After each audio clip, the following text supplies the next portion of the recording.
ప్రభునందు ప్రియ పరిశుద్ధ దేవుని కుమారులారా, దేవుని కుమార్తెలారా, మన ప్రభువును రక్షకుని యేసుక్రీస్తు వారి అతి పరిశుద్ధ నామంలో శుభములు వందనాలు తెలియజేస్తున్నాను. దేవునికి స్తోత్రములు.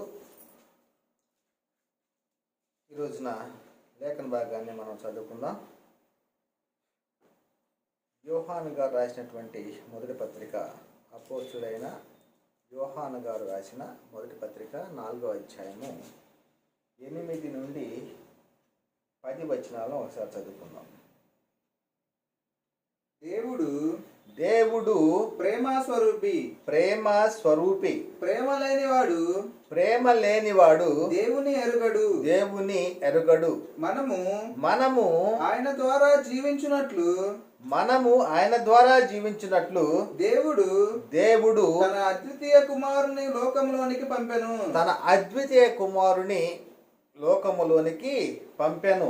దీని వలన దేవుడు మన యందుంచిన ప్రేమ ప్రత్యక్షపరచబడెను. మనము దేవుని ప్రేమించితిమని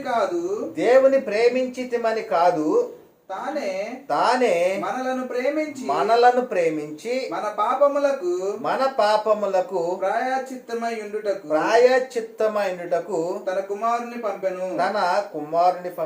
ఇందులో ప్రేమ ఉన్నది. ప్రార్థన చేసుకొని వాక్యాన్ని మనం ప్రారంభించుకుందాం. ప్రార్థన.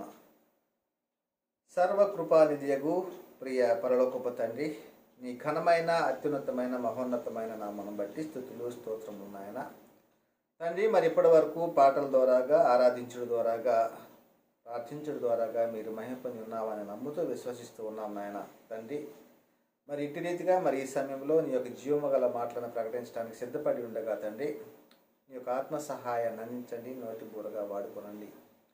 విలుచున్నటువంటి ప్రతి ఒక్కరిలోనూ తండ్రి ఆ వాక్యమును ఫలింపజేసి ఆ వాక్య ప్రకారంగా అనుసరించి జీవించటానికి నీ కృపలో భద్రపరచమని మా ప్రభువును రక్షకుడైన యేసుక్రీస్తు వారి అతి పరిశుద్ధ నామములో మిక్కిలి వినయముగా ప్రార్థించి వేడుకొంచుకున్నాం పరమ తండ్రి, ఆమేన్. ప్రభువునందు ప్రియ పరిశుద్ధ దేవుని కుమారులారా, దేవుని కుమార్తెలారా, ప్రాముఖ్యంగా మరి ఈ రోజున అందరికీ తండ్రి అయిన దేవుడు ఎవరు అనేటువంటి అంశం ద్వారాగా అనేకమైన విషయాలను నేర్చుకోవటానికి ప్రయత్నం చేద్దాం. ఎందుకంటే నేటి కాలంలో దేవుడు ఎవరో తెలియని పరిస్థితిలో నేటి క్రైస్తవ సమాజం ఉంది. మేము దేవుణ్ణి నమ్ముతున్నాము అనే వారికి కూడా దేవుడు ఎవరో తెలియని పరిస్థితి నేటి కాలంలో క్రైస్తవ సమాజం ఉంది. ఎందుకంటే ఈ యుగ సంబంధమైన అవిశ్వాసులైన వారి మనోనేతాలు గుడ్డితనం కలగజేసింది. అంటే దేవుడిని ఎరగకుండా, దేవునికి లోబడకుండా సాతాను యొక్క కుయుక్తిలో, సాతాను యొక్క ఉచ్చులో, సాతాను యొక్క చెరలో బంధింపబడి ఉన్నది దేవుడు ఎవరో ఎరుగని సమాజము వారిని. మరి దేవుడు ఎవరు అని ఎందుకు యొక్క అంశాన్ని మీ ముందుకు తీసుకొస్తూ ఉన్నామంటే, చాలామంది బోధించుస్తూ ఉన్నారు. వీధిలో కొంతమంది సభలు పెడతా ఉంటారు. చిన్న చిన్న కొద్ది గుంపుగా కూడి అనేక చోట్ల మీటింగులు పెడుతూ ఉంటారు. అక్కడ ఉన్నటువంటి వారిని మేము చూస్తూ ఉంటే జాలేస్తూ ఉంది. ఎందుకంటే వారి యొక్క ఆసక్తి దేవుని జ్ఞానానుసారమైనదిగా లేదు. వారు ఎలా బోధిస్తూ ఉన్నారంటే బైబిల్కి విరోధంగా బోధిస్తూ ఉన్నారు. బైబిల్కి, పరిశుద్ధ గ్రంథానికి, అపోస్తులు ప్రవక్తలు బోధించిన బోధకు వ్యతిరేకంగా బోధిస్తూ ఉన్నారు. ఎందుకంటే యేసుక్రీస్తు వారిని ఈ లోకానికి పంపటానికి గల ప్రధాన కారణం ఏమిటి? లేక లేఖనంలో ఏం చెప్పబడింది? ఇప్పుడు దాకా ఏం చదువుకున్నాం? దేవుడు దేవుడు ప్రేమ స్వరూపి అని చెప్పబడుతుంది. ఎవరి గురించి ఈ మాట చెప్పబడతా ఉంది? దేవుడు అంటే ఎవరు? తండ్రి అయిన దేవుడు. దేవుడు అంటే ఎవరు అని లేఖనం ఇక్కడ చెప్తా ఉంది. ఈ విషయంలోని ఈ యొక్క లేఖన భాగాల్లోనే స్పష్టంగా అర్థమవుతా ఉంది. దేవుడు ప్రేమాస్వరూపి, ప్రేమ లేనివాడు దేవుని ఎరుగడు, దేవుని ఎరగడు. లేఖనంలో ఏం చెప్తుంది? దేవుని ఎరగని వారికి, క్రీస్తు సువార్తకు లోబడని వారికి ప్రతిదండన ఎవరికి జరుగుతూ ఉంది అంటే దేవునిని ఎరగని వారికట.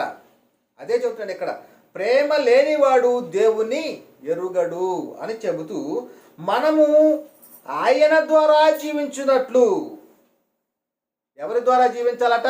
దేవుని ద్వారా. మనము ఆయన ద్వారా జీవించినట్లు దేవుడు తన అద్వితీయ కుమారుని ఈ లోకానికి పంపాడు. ఎవరి ద్వారా జీవించాలని దేవుని యొక్క సంకల్పం అంటే క్రీస్తు ద్వారా జీవించాలని. దేవుడు మరి యేసు క్రీస్తు ద్వారా మనము జీవించాలి. అంటే జీవించడం అంటే ఏంటి? ఈ లోకంలో ప్రతి ఒక్క ప్రాణి జీవిస్తూ ఉంది, ప్రతి ఒక్క శరీరీ జీవిస్తూ ఉన్నాడు. దేవునిని ఎరిగిన వారు, దేవుని ఎరగని వారు, క్రైస్తవులు కానటువంటి వారు, క్రైస్తవేతరులు కూడా జీవిస్తూ ఉన్నారు. అంటే యేసు క్రీస్తు ద్వారాగా జీవించులాగనా అని చెబుతున్నాడు. అంటే ఎలా జీవించడం? నిత్యము జీవించటం, పాపము నుండి విమోచించబడటం. ఇది ఇక్కడ ప్రధానంగా చెప్పబడతా ఉంది పిల్లరా. మనము ఆయన ద్వారా అనగా యేసు క్రీస్తు ద్వారా జీవించినట్లు దేవుడు అనగా తండ్రి అయిన దేవుడు, ఒక్కడై ఉన్నటువంటి దేవుడు తన అద్వితీయ కుమారుని లోకములోనికి పంపాను. అంటే యేసు క్రీస్తు ద్వారాగా మనం నిత్య జీవం పొందుకోవాలని అందరికీ తండ్రి అయిన దేవుడు యేసుక్రీస్తును ఈ లోకానికి పంపాడు. అంటే పంపడానికి ప్రధాన కారణం ఏమిటంటే దేని వలన దేవుడు మన యందు ఉంచిన ప్రేమ ప్రత్యక్షపరచబడెను. అంటే దేవుడు మనల్ని ఎంతగా ప్రేమిస్తూ ఉన్నాడంటే తన సొంత కుమారుని పాప శరీరాకారంతో ఈ లోకానికి పంపి తన శరీరమందు పాపానికి శిక్ష విధించాడు. అంతగా ప్రేమించాడు మనల్ని. తన సొంత కుమారుడు యేసుక్రీస్తు అని ఈ లోకానికి పంపించాడు. దీనిలో దేవుని యొక్క ప్రేమ ప్రత్యక్షపరచబడింది అనేటువంటిది విషయం ఇక్కడ చెప్పబడుతుంది కదా. కనుకనే మనము దేవుని ప్రేమించితమని కాదు, కానీ తానే మనల్ని ప్రేమించి మన పాపములకు ప్రాయశ్చిత్తమైనకు తన కుమారుని పంపిన అన్నాడు. కానీ తానే ఈ లోకానికి వచ్చాను అని చెప్పట్ల ప్రియులారా. ఎందుకంటే ఈ క్రైస్తవ సమాజము మరి ఏమైపోయిందంటే ఈ యుగ సంబంధమైన దేవత అవిశ్వాసం వారి మనోనేత్రాలు గుడ్డితనం కలుగజేసేసింది. దేవుడు ఎవరో తెలియకుండా చేసేసింది. ఎందుకంటే మా అయ్యగారు చాలా గొప్పవాడు, ప్రతి ఊర్లో సంఘాలు పెట్టేశాడు, ప్రతి గ్రామంలో సంఘాలు పెట్టేశాడు, మరి ఆయనకి తెలియని వాక్యము మీకు తెలుస్తుందా అంటే ఈ అయ్యగారులు ఏం చేస్తూ ఉన్నారంటే వీరికి విశ్వాసంలో లేని వారు వీళ్ళు. ఈ యుగ సంబంధమైన దేవత వారి యొక్క మనోనేత్ర గుడ్డితనం కలుగజేసేశాడు దేవుడు ఎవరో తెలియకుండా. పరిశుద్ధ గ్రంథంలో పరిశుద్ధులకు ఒక్కసారి అప్పగింపబడిన బోధ ఏం చెప్తా ఉందంటే దేవుడు ఒక్కడే, ఆయన తండ్రి అని చెప్తా ఉంది. అంతేగాని ఒక్కడైనటువంటి దేవుడు యేసుక్రీస్తు అని చెప్పటంలా. యేసుక్రీస్తు కూడా దేవుడే. ఆయన ఎవరు అంటే తండ్రి అయిన దేవుడు కాడు. తండ్రి అయిన దేవుడు పంపగా వచ్చిన కుమారుడు. అదే చెప్తుంది ఇక్కడ లేఖనంలో. ఎందుకు వచ్చాడు ఈ లోకానికి అంటే ఒక సందర్భంలో యేసుక్రీస్తు వారు అనేక మంది శిష్యులను ఏర్పాటు చేసుకుంటూ ఉన్నాడు. మొదటిగా 12 మంది శిష్యులను ఏర్పాటు చేసుకున్నాడు. ఆ తర్వాత 70 మంది శిష్యులు కూడా ఏర్పాటు చేసుకున్నాడు. ఆ 70 మంది శిష్యులను కూడా లోకానికి పంపించేశాడు. పంపించినప్పుడు ఆ శిష్యులు మరలా యేసుక్రీస్తు వారి వద్దకు వచ్చి ఏమంటూ ఉన్నారంటే ఇక్కడ చెప్పబడుతూ ఉంది, మేము దయ్యాలను వెళ్ళగొడుతున్నాను ఈ నామమున అని చెప్పినప్పుడు అక్కడ యేసుక్రీస్తు వారు ఏం చెప్తున్నారంటే ఆ 70 మంది శిష్యులు సంతోషంతో తిరిగి వచ్చి, ప్రభువా, లూకాసు వార్త 10వ అధ్యాయము 17వ వచనం నుంచి 24వ వచనం వరకు కూడా ఉంది ఈ యొక్క లేఖనాలు. యేసుక్రీస్తు వారు ఏం చెబుతున్నాడో, ఆయన ఎవరికి స్తుతిస్తూ ఉన్నాడో, ఎవరిని స్తుతిస్తూ ఉన్నాడో, ఎవరిలో ఉండి ఆయన స్తుతిస్తున్నాడో కూడా ఇక్కడ చెప్పబడతా ఉంది ప్రియులారా. ఆ 70 మంది శిష్యులు సంతోషంతో తిరిగి వచ్చి, ప్రభువా, దయ్యములు కూడా నీ నామము వలన మాకు లోబడుచున్నవని చెప్పగా ఆయన సాతాను మెరుపు వలె ఆకాశం నుండి పడుట చూసి తిని, ఇదిగో పాములను తేళ్లను త్రొక్కుటకును శత్రువుల బలమంతటి మీద మీకు అధికారము అనుగ్రహించి ఉన్నాను, ఏది మీకు ఎంత మాత్రమును హాని చేయదు. అయినను దయ్యములు మీకు లోబడుచున్నవని సంతోషింపక మీ పేరులు పరలోకమందు రాయబడి ఉన్నవని సంతోషించుడని వారితో చెప్పాను అంటున్నాడు. ఎక్కడ రాయబడి ఉన్నవి? పరలోకమందు రాయబడి ఉన్నవి. ఎందుకంటే యేసుక్రీస్తు వారు ఎవరో వారికి తెలిసిపోయింది. దేవుడు పంపగా వచ్చినవాడు అని, దేవుని యొక్క చిత్తాన్ని నెరవేర్చడానికి వచ్చినవాడని, దేవుని యొక్క ఇష్టాన్ని నెరవేర్చడానికి వచ్చినవాడని వచ్చినటువంటి శిష్యులు గ్రహించారు. అందుకని ఇక్కడ ఏమంటే ఆ గడియలోనే యేసు పరిశుద్ధాత్మయందు బహుగా ఆనందించి, ఎలా ఆనందిస్తున్నాడు? ఎవరిలో ఆనందిస్తున్నాడంటే పరిశుద్ధాత్మయందు బహుగా ఆనందించి చెప్తున్నాడు. తండ్రి ఏమంటున్నాడు? ప్రార్థన. తండ్రి, ఆకాశమునకును భూమికిని ప్రభువా, నీవు జ్ఞానులకును వివేకులకును ఈ సంగతులను మరుగు చేసి పసిబాలురకు బయలుపరిచినావని నేను స్తుతించుచున్నాను. పసిబాలురు అంటే దేవునితోటి మరి అప్పుడే నడుస్తూ ఉన్నటువంటి వారు, ప్రారంభంలో ఉన్నటువంటి వారు. పసిబాలురు అంటే అప్పుడే దేవునితోటి నడుస్తున్నటువంటి వారు అనేటువంటిది మనం స్పష్టంగా తెలుసుకోవాలి. పసిబాలురు కనుకనే వాక్యం కూడా చెప్తూ ఉంది, ప్రారంభంలో మీకు పాలునే ఇచ్చి పెంచానంటున్నాడు. ప్రారంభంలో ఎవరైతే క్రీస్తునందు విశ్వాసం ఉంచి యేసుక్రీస్తు రక్షకుడని, ఆయన మన కోసం ఈ లోకానికి వచ్చాడు, చనిపోయాడు, సమాధి చేయబడ్డాడు, తిరిగి 3వ దినమున లేపబడ్డాడు, తండ్రి అయిన దేవుని కుడిపార్శ్వం ఉన్నాడని విశ్వసించి బాప్తిసం పొందినటువంటి వారు ప్రారంభ దశలో వారు పసి పిల్లలే అని చెప్పబడుతున్నాడు. పసి పిల్లలే. అలాగనే మరి క్రీస్తునందు విశ్వాసం ఉంచి దేవుడు పంపగా వచ్చిన వాడని క్రీస్తును నమ్మి మరి దేవునితో నడుస్తూ ఉన్నారు. కనుకనే పసిబాలురకు ఏమంటున్నాడు? బయలుపరిచినావని నిన్ను స్తుతించుచున్నాను. అంటే యేసుక్రీస్తు వారు ఎవరిని స్తుతిస్తూ ఉన్నాడు? దేవుణ్ణి స్తుతిస్తూ ఉన్నాడు. తండ్రి అయిన దేవుణ్ణి స్తుతించుచూ ఉన్నాడు. అవును తండ్రి, అలాగు నీ దృష్టికి అనుకూలమాయను. సమస్తమును నా తండ్రి చేత నాకు అప్పగింపబడి ఉన్నది. అంటే యేసుక్రీస్తు వారు ఈ లోకానికి వచ్చాడు, తండ్రి పంపగా వచ్చినవాడు, దేవుని వద్ద నుండి వచ్చినవాడు, పరలోకం నుండి వచ్చినవాడు అని లేఖనాలు చెప్పబడతా ఉంది. దేవుని వద్ద వాక్యమై ఉన్న దేవుడు అని చెప్పబడతా ఉంది. కనుకనే ప్రియులారా, ఇంకా ఏం చెప్తున్నాడంటే తండ్రి చేత నాకు అప్పగింపబడి ఉన్నది. కుమారుడు ఎవడో తండ్రి తప్ప మరెవడును ఎరగడు. తండ్రి ఎవడో కుమారుడు ఎవనికి ఆయన బయలుపరచని ఉద్దేశించిన వాడును తప్ప మరెవడును ఎరగడని చెప్పాను. అంటే తండ్రిని బయలుపరచడానికి యేసుక్రీస్తు వారు ఈ లోకానికి వచ్చాడు. ఎవరిని బయలుపరచడానికి? తండ్రిని బయలుపరచడానికి, తండ్రి యొక్క ప్రేమ బయలుపరచడానికి, తండ్రి యొక్క దీర్ఘశాంతాన్ని బయలుపరచడానికి, తండ్రి యొక్క కనికరాన్ని బయలుపరచడానికి, తండ్రి అయిన దేవుని దయాళత్వాన్ని బయలుపరచడానికి యేసుక్రీస్తు వారు ఈ లోకానికి వచ్చాడు అని లేఖనం చెప్తా ఉన్న పిల్లారా. ఇంకేమంటున్నాడంటే, అప్పుడు ఆయన శిష్యుల వైపు చూసి తిరిగి మీరు చూచుచున్న వాటిని చూచు కన్నులు ధన్యములైనవి అన్నాడు. ఎందుకు ధన్యములైనవి అంటే అప్పటి వరకు కూడాను ఎవరి కోసం ఎదురు చూస్తున్నారు నాటి యూదులు అంటే మెస్సయ్య కొరకు ఎదురు చూస్తున్నారు. క్రీస్తు అనబడిన మెస్సయ్య వస్తాడు, మాకు సమస్తాన్ని తెలియపరుస్తాడు, ఆయన అనేకమైన అద్భుతాలు ఆశ్చర్యకార్యాలు చేస్తాడు అనేటువంటిది వారి యొక్క విశ్వాసము. కానీ యేసుక్రీస్తు వారిని వారు గుర్తించలేకపోయారు. ఈయన మెస్సయ్య అని, ఈయన క్రీస్తు అని గ్రహించలేకపోయారు. కనుకనే అక్కడ అంటున్నాడు, ఏమంటాడంటే మీరు చూచుచున్న వాటిని చూసు కన్నులు ధన్యములైనవి. అనేక మంది ప్రవక్తలను రాజులను మీరు చూచుచున్నవి చూడగోరి చూడకయు, వినగోరి వినకయు ఉండిరని మీతో చెప్పుచున్నానని ఏకాంతమందు వారితో అనేను. అంటే అంటే యేసుక్రీస్తు వారి విషయంలో అంతకు ముందు ఉన్నటువంటి రాజులలో కావచ్చు, ప్రవక్తల్లో కావచ్చు, క్రీస్తుని గురించి తెలుసు. కానీ వారు ఆయన చేసేటువంటి అద్భుతాలు, ఆశ్చర్యకార్యాలు, సూచక క్రియలు చూడాలనుకున్నారు, కానీ చూడలేకపోయారు. ఆయన చేసేటువంటి ప్రసంగాలు, ఆయన మాట్లాడేటువంటి మాటలు, ఆయన పలికేటువంటి పలుకులు వినాలని అనుకున్నారు, కానీ వినలేకపోయారు. కానీ మీరు ధన్యులు అంటున్నాడు, మీరు ధన్యులు. కనుకనే ఆయన ఎవరో వాళ్ళు గ్రహించారు, క్రీస్తు ఎవరో వాళ్ళు గ్రహించారు. నేటి కాలంలో కూడా క్రీస్తు ఎవరో గ్రహించలేనటువంటి పరిస్థితుల్లో నేటి క్రైస్తవ సమాజం ఉంది. చాలా మందిలో ఉన్నటువంటి అపోహ ఏమిటంటే యెహోవాయే యేసుక్రీస్తుగా వచ్చాడు అనేటువంటి అపోహలో ఉన్నారు. ఆయన అవతారం ఎత్తాడు అనేటువంటి కొంతమంది బోధిస్తున్నారు. పరలోకంలో యెహోవాగా ఉండి యేసుక్రీస్తుగా ఈ లోకంలో అవతారం ఎత్తాడు అనేటువంటి బోధలు చేస్తున్నారు పిల్లారా.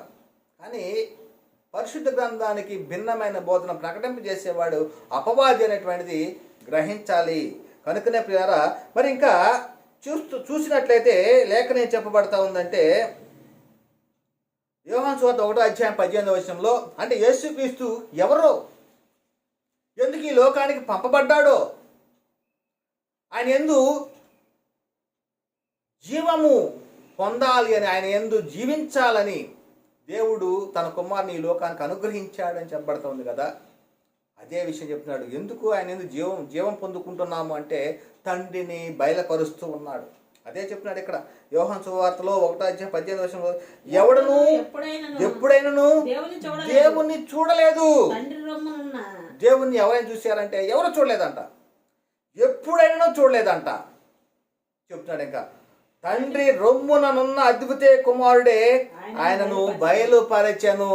అంటే తండ్రి యొక్క ప్రేమ, తండ్రి యొక్క దయాళత్వము, తండ్రి యొక్క కనికరము, తండ్రి యొక్క దీర్ఘశాంతం ఇవన్నీ కూడాను క్రీస్తు కనపరిచాడు. అందుకనే అంటున్నాడు నన్ను చూసిన వాడు తండ్రిని చూసినట్లే అంటున్నాడు.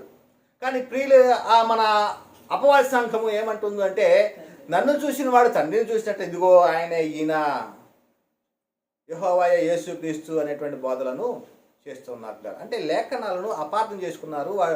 వీళ్ళు ఏమంటున్నారు, వీళ్ళ విషయంలో బైబిల్ చెబుతున్నారు అవిశ్వాసులు అని చెప్తా ఉంది. ఈ అవిశ్వాసులకు ఈ యుగ సంబంధమైన దేవత ఏం చేసింది, మనోనేత్రాలకు వృద్ధితనము కలగజేసింది. కనుకనే యేసుక్రీస్తు అంటున్నాడు నా ఇష్టం నెరవేర్చుకుని నేను రాలేదు, నన్ను పంపిన వారి చిత్తం నెరవేర్చుటకే పరలోకం నుండి దిగి వచ్చితిని అని యేసుక్రీస్తు వారు స్పష్టంగా చెప్తున్నారు. కనుకనే ఈ యొక్క మాటలను ఎందుకు చెప్తూ ఉన్నామంటే నిత్య జీవము పొందుకోవాలి ప్రతి ఒక్కరు కూడా. దేవుడు ఎవరో తెలుసుకోవాలి. దేవుణ్ణి ఎరగని వారికి ప్రతిదండన అంటున్నాడు. అదేవిధంగా అద్వితీయ సత్య దేవుడు నిన్నును నీవు పంపిన యేసుక్రీస్తుని ఎరుగుటయే నిత్య జీవం అని చెప్పబడతా ఉంది. నిత్య జీవము పొందుకోవాలంటే దేవుడు ఎవరో తెలుసుకోవాలి, యేసుక్రీస్తు ఎవరో తెలుసుకోవాలి అనేటువంటిది ఇక్కడ చెప్పబడుతూ ఉంది. ఇంకా అందుకనే యోహాను పత్రికలో 2:22-24 తండ్రిని కుమారుని ఒప్పుకొనని వీడే క్రీస్తు విరోధి అంటున్నాడు. ఎవరిని? తండ్రిని కుమారుని ఒప్పుకొన్నవాడు. అంటే తండ్రిని తండ్రిగా ఒప్పుకోవాలి, యేసుక్రీస్తుని యేసుక్రీస్తుగానే ఒప్పుకోవాలి. ఇలా ఒప్పుకోకపోతే క్రీస్తు విరోధి అవుతాడట. క్రీస్తు విరోధి చెప్తున్నాడు. ఏమంటున్నాడు యోహాను గారు రాసినటువంటి మొదటి పత్రికలో 2:22-24 యేసు క్రీస్తు కాడని చెప్పువాడు తప్ప ఎవడు అబద్ధికుడు? తండ్రిని కుమారుని ఒప్పుకొనని వీడే క్రీస్తు విరోధి. తండ్రి కుమారుడు అంటే ఏమైపోయాడు? క్రీస్తు విరోధి అయిపోయాడు. ఈ యొక్క లేఖనంలో ఈ ఒక్క లేఖనాన్ని బట్టి చూసినా కానీ క్రీస్తు విరోధులు ఎవరు అంటే తండ్రిని కుమారుని ఒప్పుకొనని వారు, తండ్రే కుమారుడు అని ఒప్పుకునేటువంటి వారు. జాగ్రత్తగా పరిశీలన చేయాలి లేఖనాలను చాలా జాగ్రత్తగా పరిశీలన చేయాలి. ఎందుకంటే మన దగ్గర పరిశుద్ధ గ్రంథం ఉంటుంది, అదేవిధంగా జేబులో సెల్ ఫోన్ ఉంటుంది. అంటే సెల్ ఫోన్లో మనం ఎక్కువగా ఏ విషయాల మీద కాన్సెప్ట్ పెడుతున్నాము, అదేవిధంగా ఇంట్లో ఉన్నప్పుడు పరిశుద్ధ గ్రంథం మీద కాన్సెప్ట్ ఎక్కువ పెడుతున్నామా, లేక చేతిలో ఉన్నటువంటి సెల్ ఫోన్ మీద ఎక్కువ టైం కేటాయిస్తున్నామా ఒకసారి ఆలోచించండి. ఎందుకంటే సెల్ ఫోను కొద్ది సమయానికే నేత్రానందం ఇచ్చేది, కానీ పరిశుద్ధ గ్రంథము జీవము గల మాటలు ఉన్నవి, జీవాన్నిచ్చే మాటలు ఉన్నవి. ఇది జీవగ్రంథం అని చెప్పబడతా ఉంది. ఈ యొక్క జీవగ్రంథాన్ని, జీవాన్నిచ్చే మాటలున్న గ్రంథాన్ని, జీవము గల మాటలున్న గ్రంథాన్ని మనము ఎంత టైము చదవటానికి కేటాయిస్తున్నాం? చదవకనే నేటి కాలంలో ఈ యొక్క అబద్ధ బోధకులు కానీ అసత్య బోధకులు కానీ ఉన్నారు అంటే ఎందుకు వారు ప్రబలుతూ ఉన్నారంటే చదవే వారు లేకపోవటం వల్లనే. పరిశుద్ధ గ్రంథాన్ని చదివేవారు లేకపోవటం వలన, ఏదైతే సైడ్ పుస్తకాలు ఉండి వాటిని చదువుతూ వారిని ప్రకటిస్తూ ఉన్నారు, కానీ పరిశుద్ధ గ్రంథంలో రాయబడినట్టు వాటిని చదవటం లేదు. ఆ చదివి వినిపించేటువంటి పరిస్థితి నేటి కాలంలో లేదు అనేటువంటిది మనకి స్పష్టంగా తెలుస్తూ ఉంది. మన పొలంలో నక్కలు కానీ తోడేళ్ళు కానీ లేకపోతే పందులు కానీ పడ్డాయి అంటే కారణం ఏమిటి? దానికి కాపలా సరిగా లేదని అర్థం. అదేవిధముగా మన హృదయంలో జీవము గల మాటలు లేకుండా అపవాది మాటలు ఉన్నాయంటే కారణం ఏమిటి? సరైనటువంటి బోధను వినకపోవటం వల్లనే. కనుకనే ప్రియులారా, ఒకసారి ఆలోచించండి, స్పష్టంగా తెలుసుకోండి. ఏ ఒక్కరిని కూడా కించపరిచే విధంగా మరి మాట్లాడటం లేదు. మాకే తెలుసు మీకేం తెలియదు అనేది కూడా మేము చెప్పటం లేదు. కానీ ఎందుకంటే నిత్య జీవాన్ని కోల్పోతూ ఉన్నారు. కనుకనే దేవుడు ఎవరు ఎరగని వానికి ప్రతిదండన బైబిల్ గ్రంథంలో ఉంది. అదేవిధముగా మేలైనది చేయనిరిగి కూడా అలాగూ చేయని వానికి పాపం అని చెప్పబడతా ఉంది. వాక్యం తెలిసి ఆ వాక్యాన్ని మరి సత్యాన్ని చెప్పకపోతే పాపం అని చెప్తా ఉంది. కనుకనే ఆ పాపములోనికి వెళ్లకుండా ఉండాలనేటువంటి ఉద్దేశంతో మరి దేవుడు ఎవరో, క్రీస్తు ఎవరో, పరిశుద్ధాత్ముడు ఎవరో, మనమెవరమో ఈ లేఖనాలను బట్టి స్పష్టంగా తెలియజేస్తున్నాం పిల్లారా. కనుకనే ఇక్కడ చెప్తా ఉన్నాడు, కుమారుని ఒప్పుకోనని ప్రతి వాడును తండ్రిని అంగీకరించువాడు కాడు అంటున్నాడు. కుమారుడిని కుమారుడిగానే ఒప్పుకోవాలి, అంతేగాని కుమారుడే తండ్రి అని ఒప్పుకుంటే క్రీస్తు విరోధే. ఇంకా కుమారుని ఒప్పుకొని వాడు తండ్రిని అంగీకరిస్తాడట. యేసుక్రీస్తు దేవుని కుమారుడని అంగీకరిస్తే ఆయనకు తండ్రి ఉన్నాడు అని ఒప్పుకున్నట్లే. కానీ యెహోవాయే యేసుక్రీస్తు తండ్రే కుమారుడు, కుమారుడే పరిశుద్ధాత్మ, త్రియేకుడు, త్రిత్వంలో ఏకత్వము అనేటువంటి బోధల్లోకి వెళ్ళిపోయారా, మీ పతనానికి, మీ నాశనానికి మీరే ఉత్తరవాదులు అని లేఖనం చెప్తా ఉంది. ఇంకేమంటే, అయితే మీరు మొదటి నుండి దేనిని వింటిరో అది మీలో నిలవనీయుడి, మీరు మొదటి నుండి వినినది మీలో నిలిచిన ఎడల మీరు కూడా కుమారుని యందును తండ్రి యందును నిలుతురు. ఎవరెవరైనా నిలుస్తామట? మనము తండ్రి యందును కుమారుని యందును నిలుస్తాము. ఇద్దరున్నారు ఇక్కడ. కానీ అపవాది బోధ ఏం చేస్తూ ఉంది అంటే, ఇద్దరు ఒక్కటే, ఆయనే ఈయన, ఈయనే ఆయన అనేటువంటి బోధ చేస్తూ ఉన్నాడు. కనుకనే ఈ ఉచ్చులో నుంచి బయటపడండి, సత్యాన్ని తెలుసుకోండి, సత్యాన్ని గ్రహించండి. కనుకనే ఇంతకీ మరి అందరికీ తండ్రి అయిన దేవుడు ఎవరు? అయితే ఆయన ఎందరికీ ఆయన తండ్రి, ఆయన ఎవరు? యెహోవానా, యేసుక్రీస్తా, పరిశుద్ధాత్ముడా? మరి ఇప్పటి వరకు కొన్ని మాటలు చెప్పుకున్నాం కదా, దాన్ని బట్టి ఏమర్థమవుతుంది? అందరికీ తండ్రి అయిన దేవుడు అంటే అందరినీ కన్న తండ్రి ఆయనే యెహోవా అని గ్రహించాలి. కన్న తండ్రి అని ఆయన యెహోవా అని గ్రహించాలి. ఎందుకంటే దేవునికి ఒక కుటుంబం ఉంది. దేవుని కుటుంబం అది పరలోకంలో ఉంది, భూమి మీద విస్తరించబడి ఉంది. దేవుని కుటుంబం, దేవుని కుటుంబం అంటే ఆయన తండ్రి, దేవుని యొక్క కుమారులు ఉన్నటువంటిది పరలోకం ఉంది. అదేవిధముగా ఆయన తండ్రిగానే ఉంటూ భూమి మీద ఒక కుటుంబం ఉంది అని లేఖనాలే చెప్తూ ఉన్నాయి. దేవునికి ఒక కుటుంబం ఉంది, తండ్రి అయిన దేవునికి అనేటువంటిది. అదే చూద్దాం, పరలోకంలో విస్తరింపబడిన దేవుని కుటుంబం ఏమిటో చూద్దాం ఒకసారి. ఎఫెసీ పత్రిక 3వ అధ్యాయం 14వ వచనం.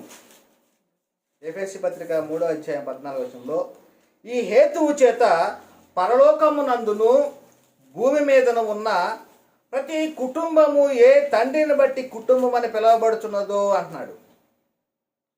కుటుంబము మనం ఎవరమంటే దేవుని కుటుంబంలో చేర్చబడిన వారము, దేవుని కుమారులము, పరలోక పౌరస్థితిని కలిగి ఉన్నటువంటి వారము, భూమి మీదనే ఉంటూ పరలోక పౌరస్థితిని కలిగినటువంటి వారు. అదే చెప్తున్నాడు కదా, ఈ హేతువు చేత పరలోకమునందును భూమి మీదను ప్రతి కుటుంబము ఏ తండ్రిని బట్టి కుటుంబం అని పిలువబడుచు ఉన్నదో. పరలోకంలో దేవుని కుటుంబం ఎవరు? తండ్రి అయిన దేవుడు, యేసుక్రీస్తు, పరిశుద్ధాత్ముడు. ఇది పరలోకంలో ఉన్నటువంటి కుటుంబం. అదేవిధంగా భూమి మీద ఉన్న ప్రతి కుటుంబం ఎవరు? క్రీస్తును శిరస్సుగా కలిగినటువంటి సంఘము కుటుంబం, దేవుని కుటుంబం. ఈ అందరికి తండ్రి ఆయనే, యెహోవాయే. కనుకనే ఇంకొక సందర్భంలో ఎఫెసీ పత్రిక 2వ అధ్యాయం 17-19 వచనాల్లో మనము ఏమైనా అంటే పరిశుద్ధులతో ఏకపట్నస్థులం దేవుని ఇంటి వారినై ఉన్నారు. స్పష్టంగా చెప్పబడతా ఉంది లేఖనం. దేవుని ఇంటి వారము, దేవుని కుటుంబంలో ఉన్నటువంటి వారము అని. ఎఫెసీ పత్రిక 2:17 నుంచి 19 వచనాలు. మరియు ఆయన వచ్చి యేసుక్రీస్తు వారు వచ్చి దూరస్తులైన మీకును సమీపస్తులైన వారికి సమాధాన సువార్తను ప్రకటించను.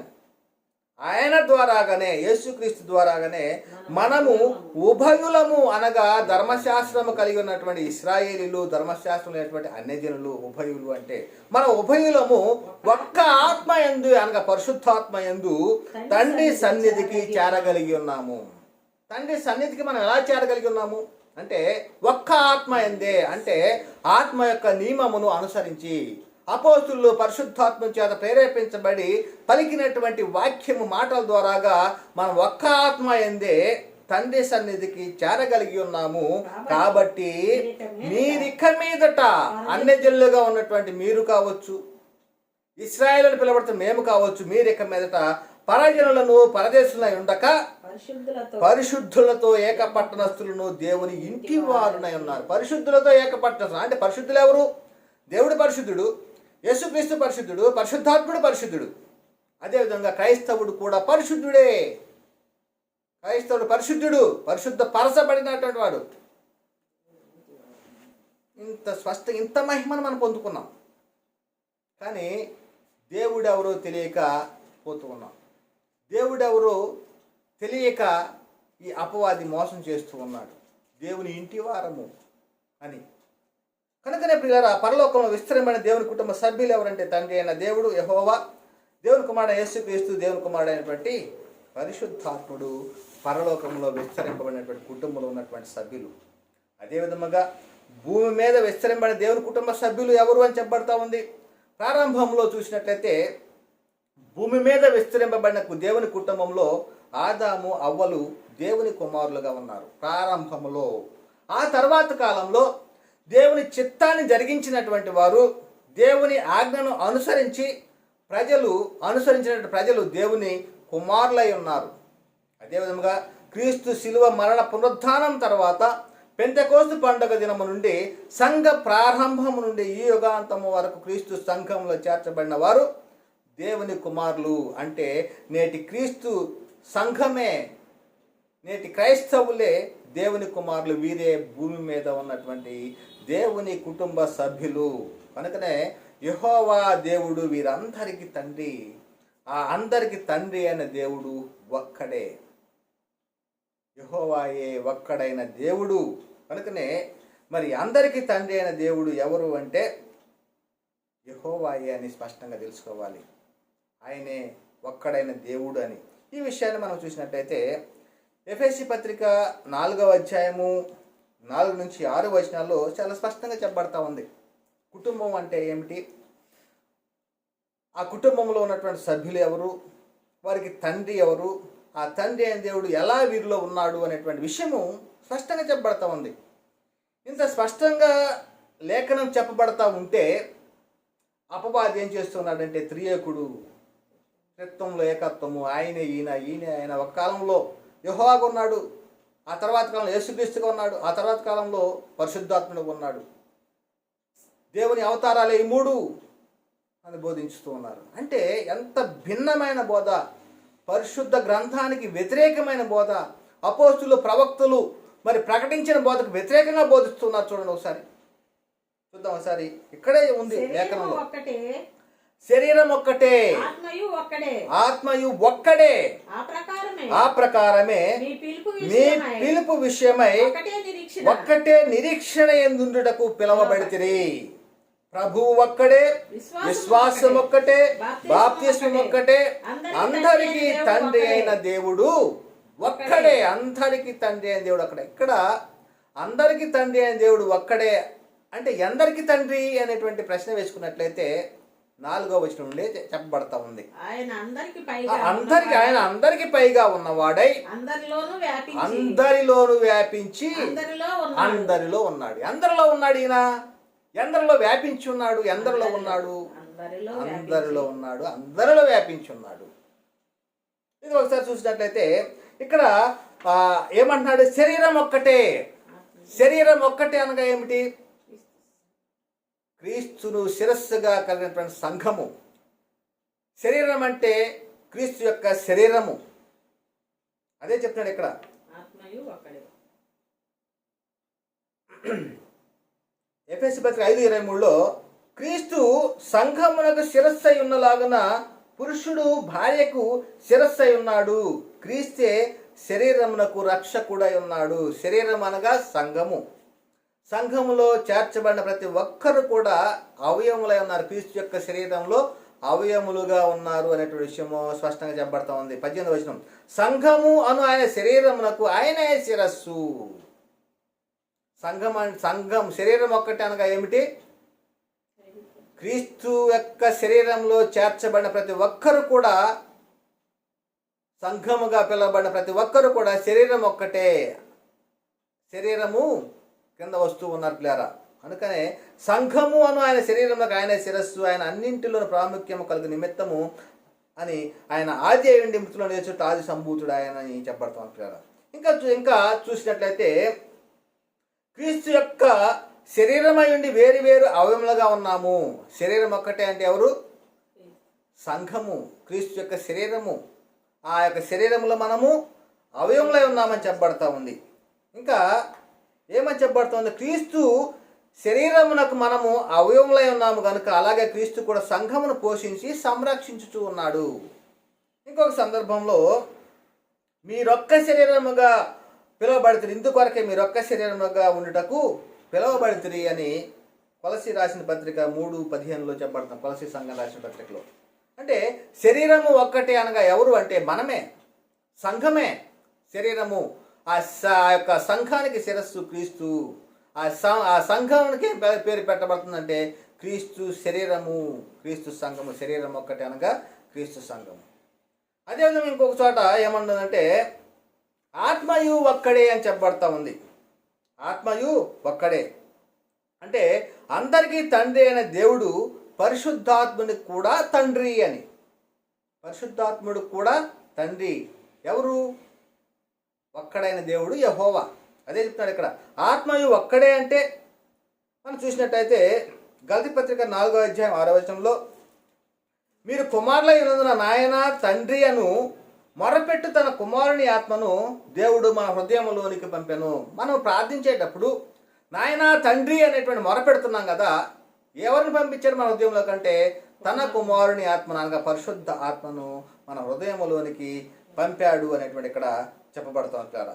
ఇంకా రోమపత్రిక 8:17-17 ఏలైనగా మీరు భయపడటకు మీరు దాస్యపాత్మను పొందలేదు కానీ దత్తపుత్రాత్మను పొందితిరి. ఆ ఆత్మ కలిగిన వారమై మనము అబ్బా తండ్రి అని మొరపెట్టుచున్నాము. మనము దేవుని పిల్లలమని ఆత్మ తానే మన ఆత్మతో కూడా సాక్ష్యం ఇచ్చుచూ ఉన్నాడు. మనము పిల్లలమైతే వారసులము అనగా దేవుని వారసులము. క్రీస్తుతో కూడా మహిమ పొందుటకు ఆయనతో శ్రమపడిన ఎడల క్రీస్తుతోటి వారసులము అనగా పరిశుద్ధాత్ముడు కూడా దేవునికి ఏమవుతాడు? కుమారుడే అని చెప్పబడతా ఉంది. ఆత్మ ఒక్కడే అనగా పరిశుద్ధాత్ముడు, ఆత్మయు ఒక్కడే అనగా పరిశుద్ధాత్ముడు. మరి ఇప్పటి వరకు మనము 2 విషయాలను మనం తెలుసుకున్నాం. ఒకటి, శరీరం అనగా సంఘములో చేర్చబడ్డ ప్రతి ఒక్కరు అని. అదేవిధముగా ఆత్మయు ఒక్కడే అనగా పరిశుద్ధాత్ముడు అని. ప్రభు ఒక్కడే అనగా ఏమిటి? అదే చెప్తున్నాడు ఇక్కడ. ప్రభు ఒక్కడే అని 5వ వచనంలో రాయబడి ఉన్నది. అంటే ప్రభు ఎవరు? యేసుక్రీస్తు అందరికీ ప్రభు అని అపోస్తుల కార్యముల 10వ అధ్యాయంలో రాయబడి ఉంది.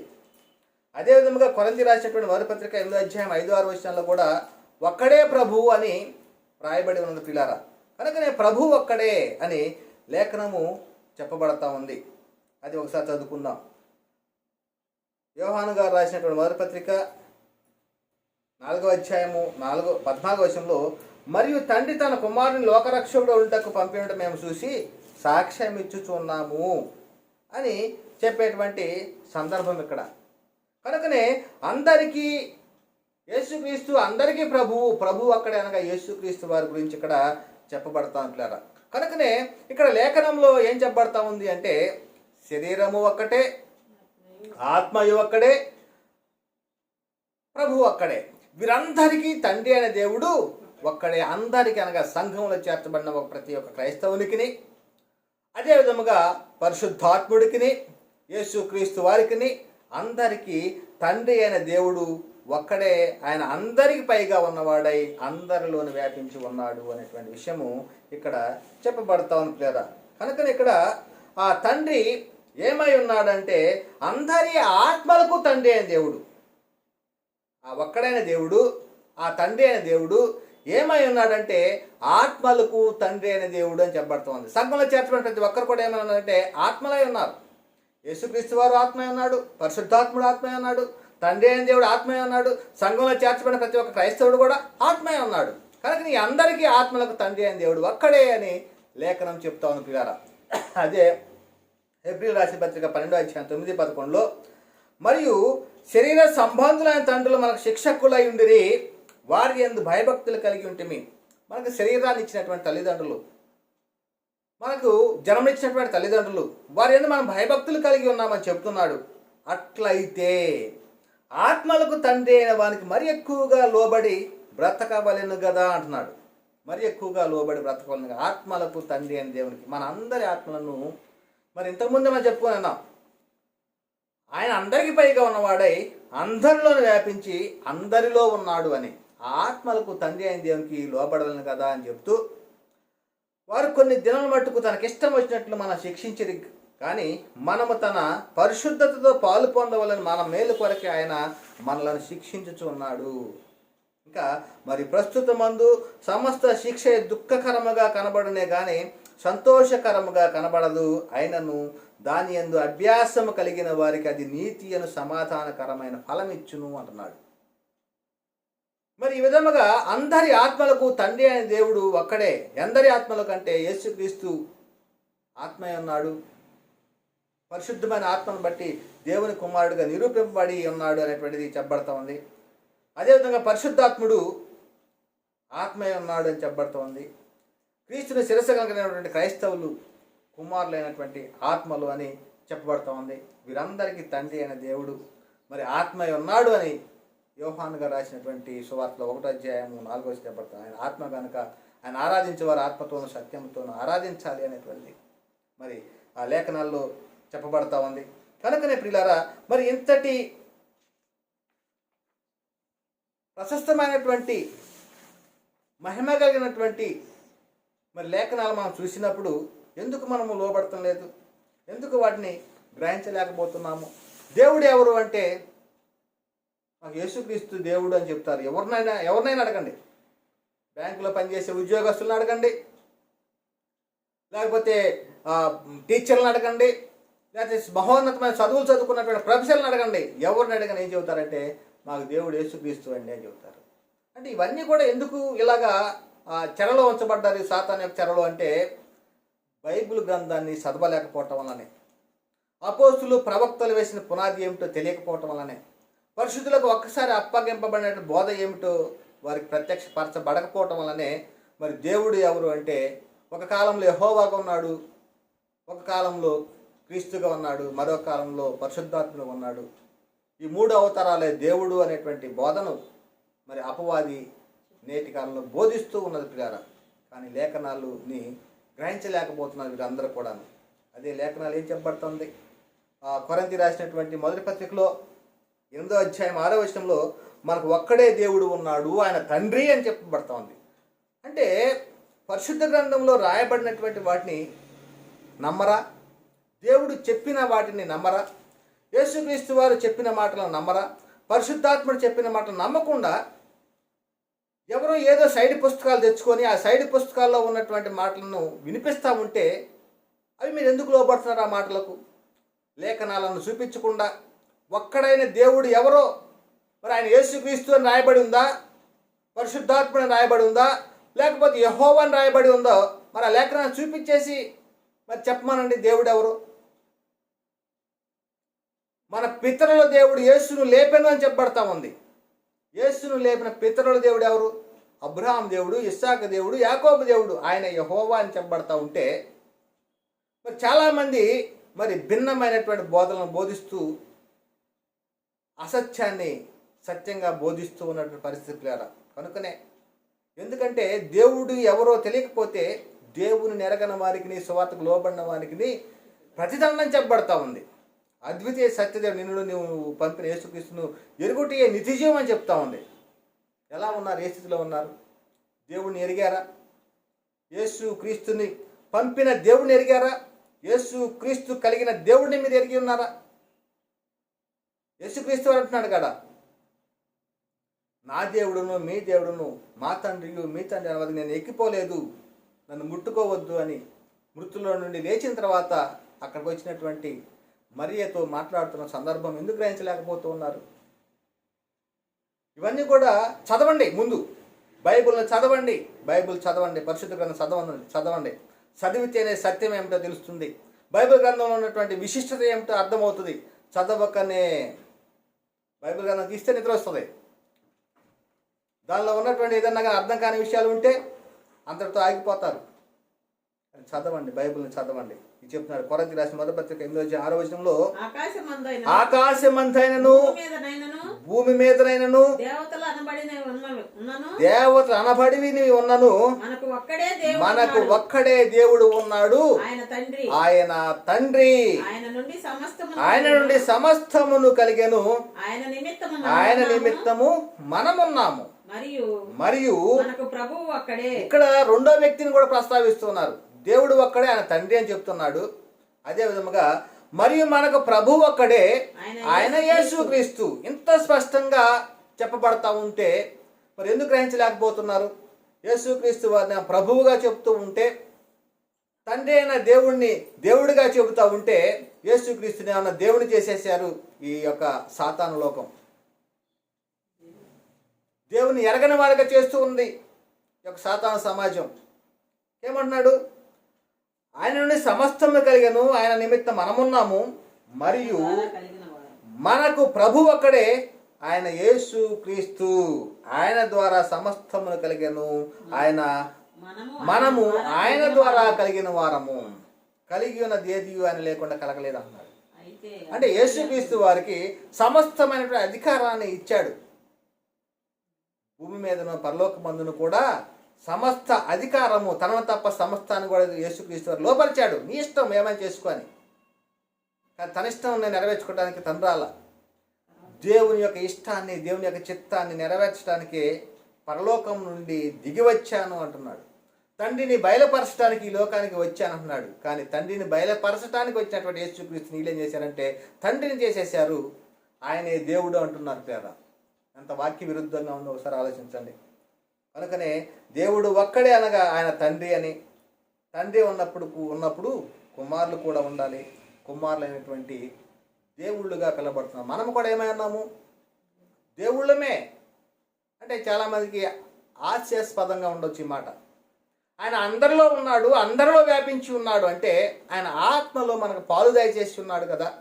ఆయన ఆత్మను మనం కలిగి ఉన్నాము కనుక మనము క్రీస్తు యొక్క శరీరంలో అవయములుగా చేర్చబడ్డాము. క్రీస్తుకు శిరస్సు దేవుడై ఉన్నాడు.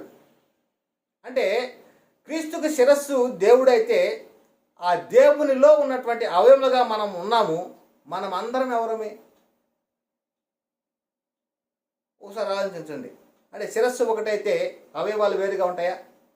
కాదు కదా. పరిశుద్ధ గ్రంథం అలా చెప్పలేదు కదా. ఒకసారి ఆలోచించండి. కనుకనే ప్రేరా ఆయన అందరికీ తండ్రి. అందరికీ అంటే యేసుక్రీస్తుకు, పరిశుద్ధాత్ముడికి, సంఘంలో చేర్చబడిన ప్రతి ఒక్కరికి కూడా తండ్రి అనేటువంటిది మనము గ్రహించాలి ప్రియారా. కనుకనే మరి యేసుక్రీస్తు విషయంలో అద్వితీయ సత్యదేవుడు నిన్ను నీవు పంపిన యేసుక్రీస్తుని ఎరుగటే నిత్యజీవం అని చెప్పబడతా ఉంది. అదే విధముగా తండ్రిని కుమారుని ఒప్పుకొనని వాడు క్రీస్తు విరోధి అని చెప్పబడతా ఉంది. దేవుణ్ణి ఎరగని వారికి ప్రతిదానం చెప్పబడతా ఉంది. మరి ఏ విధంగా మీరు ఉండాలనుకుంటున్నారో మీ ఇష్టము, మీకే అప్పగిస్తూ ఉన్నాము. ఈ వాక్యానికి లోబడతారా? వాక్య ప్రకారంగా అనుసరించండి. దేవుడు ఒక్కడే, ఆయన తండ్రి అయిన దేవుడు, ఆయన పేరు యెహోవా అని. ప్రభు ఒక్కడే, ఆయన యేసుక్రీస్తు. దేవుడిని బయలుపరచడానికి ఈ లోకానికి వచ్చినవాడు, మృతుల్లో నుండి తిరిగి లేచి మనకు జీవాన్ని ఇచ్చినటువంటి వాడు, మనకు జీవాధిపతి అయి ఉన్నాడు. ఆయన ప్రభు అయి ఉన్నాడు. అదేవిధంగా పరిశుద్ధాత్ముడు, సంఘాన్ని కాసేటువంటి వాడు, మనలను యేసుక్రీస్తు వారు రెండో రాకడ వరకు కూడా సర్వసత్యంలో నిలబెట్టడానికి మన యందు ఉండి మనల్ని నడిపిస్తూ ఉన్నటువంటి వాడు పరిశుద్ధాత్ముడు. మరి ఇంత స్పష్టంగా మరి లేఖనాలు చెప్పబడతా ఉన్నవి. అదేవిధంగా మనం అనుసరించాలి, గైకొనాలి. ఈ విధంగా ఉంటే నిత్య జీవం పొందుకుంటాము. ఈ విధమైన బోధకు లోబడకపోతే నిత్య నరకానికి పోయేటువంటి ప్రమాదం ఉంది. కనుక ఈ యొక్క అంశము అందరికీ తండ్రి అయిన దేవుడు ఎవరు అంటే ఆయన యెహోవా అని, యేసుక్రీస్తు కలిగినటువంటి దేవుడే యెహోవా అని, పరిశుద్ధాత్ముడికి మరి తండ్రి ఎవరంటే యెహోవా అని స్పష్టంగా చెప్పబడతా ఉంది. కనుక ఈ లేఖనాలను అనుసరించి మరి వివరంగా మరి చెప్పడం జరిగింది. కనుక ఈ మాటలు వినుచున్నటువంటి ప్రతి ఒక్కరిలో కూడా వాక్యం నీరు కట్టి ఫలింపు చేయాలని దేవుని ప్రార్థిస్తున్నాం. చెప్పండి ఈ మాటలు దేవుడు దీవించి ఆశీర్వదించిన గాక. అందరికీ వందనాలు. దేవునికి స్తోత్రములు.